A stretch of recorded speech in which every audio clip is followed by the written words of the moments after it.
साताऱ्यात अजिंक्य ताऱ्याच्या पायथ्याजवळील थडगं सातारा प्रशासनानं आता हटवलाय। नगरपालिका आणि पोलिसांची ही धडक कारवाई बघायला मिळाली। प्रतापगडावरील अफजल खानच्या कबरीचे अतिक्रमण काढल्यानंतर ही दुसरी कडक कारवाई केली गेली आहे। किल्ले अजिंक्य तारा पायथ्यालगत असलेलं अनधिकृत थडगं आता सातारा नगरपालिकेनं मध्यरात्री हटवलं। काळोख्या रात्री केलेल्या या स्ट्राईकवर हे अतिक्रमण काढलं असून या दरम्यान पोलिसांचा तगडा बंदोबस्त सुद्धा तैनात होता। गेल्या 3 वर्षांपासून सातारा शहरासह जिल्ह्यामध्ये गड किल्ले तसंच अतिक्रमण केलेल्या जागांवरील बांधकामावर हातोडा टाकण्याचं काम सुरू आहे।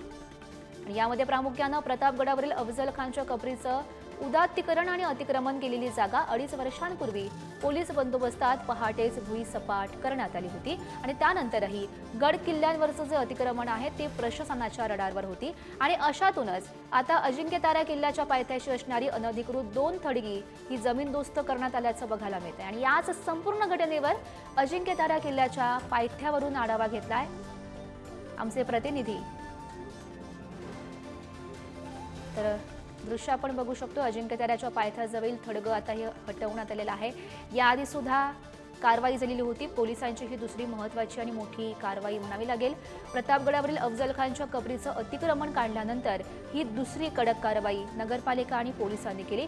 मध्यरात्री हे अतिक्रमण हटवण्यात आलं। या दरम्यान पोलिसांचा चोख बंदोबस्त सुद्धा तैनात होता।